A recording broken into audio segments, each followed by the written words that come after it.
Well, at least you finally accepted that your resort is no match for mine. Hindi nga ako nagkamali. Everyone can be bought. Even you and your worthless daughter, Angel.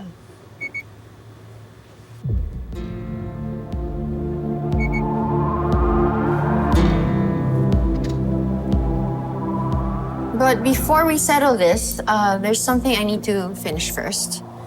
Lady Mara, asikasuhin mo sila. Friend, si Lady Mara, siya yung sinasabi ni Enrico na makakatulong sa kanya.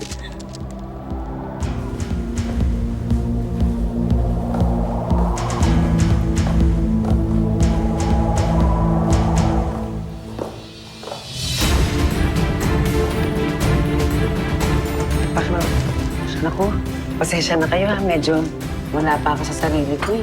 Mula nung namatay si Sir Enrico. Kumain muna kayo. Lady Mara, ikaw talagang pakay namin. Bakit ako? Ikaw lang ang makakatulong sa amin.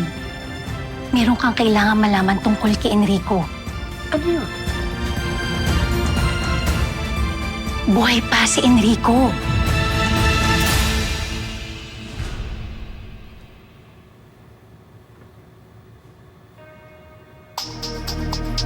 Ano ba yung sasabihin mo?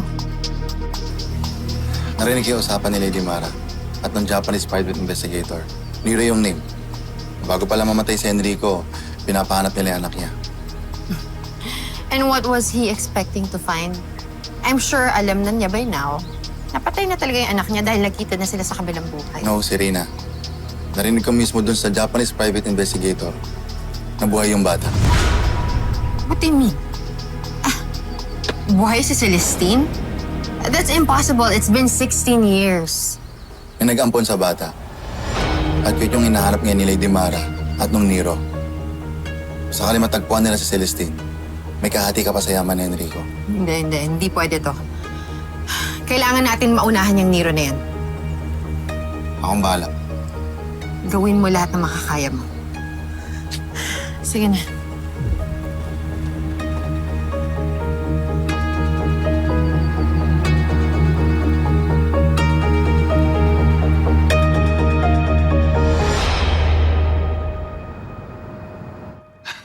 I can't believe this.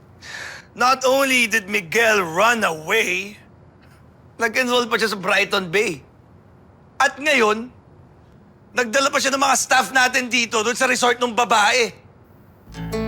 All for what? Para lang matulungan yung angel na yun? Yes po, sir. Verified po. Pinadeploy po sila sa Grand Vista Resort. Randall, sa susunod, kukonsultahin mo ako sa mga bagay na ganito, ha? Kailangan ng approval ko yan. Tulad ng pag-deploy niya ng security doon para sa angel na yon. It's such a waste of money! Tagal ko na sinabi kay Miguel na huwag nang kaibiganin yung babaeng yun. Pero hindi siya nakinig sa akin. He leaves me no choice. Randall, alam mo ba saan matatagpuan yung angel na yun? Ako na mismong kakausap sa kanya. I'll offer her money dahil yun naman yung gusto niya. Tigilan lang niya yung pag-distract sa anak ko. Noted po, Sir Neil.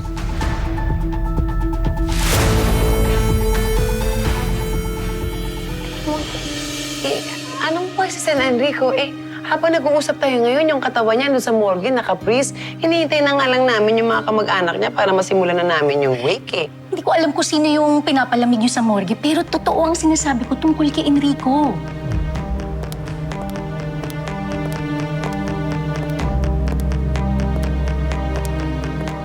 Kung buhay si Sir Enrico, bakit hindi siya bumalik dito?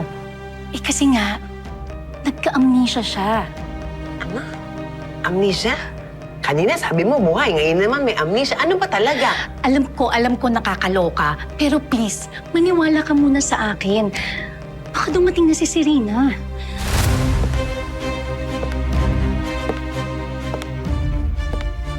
Totoo ang sinasabi ko, pumunta ka sa resort. Kung gusto mo, awayin mo ko kung mapatunayan mo na nagsisinungaling ako. Friend, Ilabas mo na kasi yung alas mo. Eto, may video ako. Ipapakita ko sa'yo para mapatunayan ko sa'yo. Patunayan ang totoong ano. Why are you talking to Lady Mara? At ano ipapakita mo sa phone mo? Ano? Ano ipapakita mo sa phone mo? Ano yung hindi mo sinasabi sa akin? Ano ba kasi? Ano ba kasing balak mo, ha? Patingin ako. Kung wala kang tinatago, ipapakita mo sa akin, ipapakita mo kay Lady Mara. Amin na. Patingin sa ako! Ay! Ayan!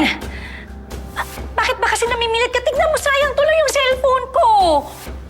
Gusto ko lang naman patunayan na totoong masarap yung turon ko. Bakit ba kasi ang OA mo mag-react? Well, nobody cares about your lousy business. At saka, akala ko ba nagpunta ka dito para pag-usapan ng Grand Vista? Tungkol doon, okay lang ba set na lang natin ulit yung meeting natin ng ibang araw? Kasi may kailangan ako asikasuhin sa Grand Vista eh. You mean to say you just wasted my time? Ano, nakainom lang kayo ng iced tea? Naku, Serena, sorry talaga. Ano kasi, bumuhos yung guest namin. Kasi alam mo, sumikat kami sa social media kasi bukod na maganda yung sunset view, dinadayo kami ng mga gustong mag-soul searching. Kasi minsan, nakakadiskubre sila ng katotohanan tungkol sa sarili nila sa resort namin. Kaya, schedule na lang tayo next time. Halika na, Frenny. Pasensya na, ha? See you!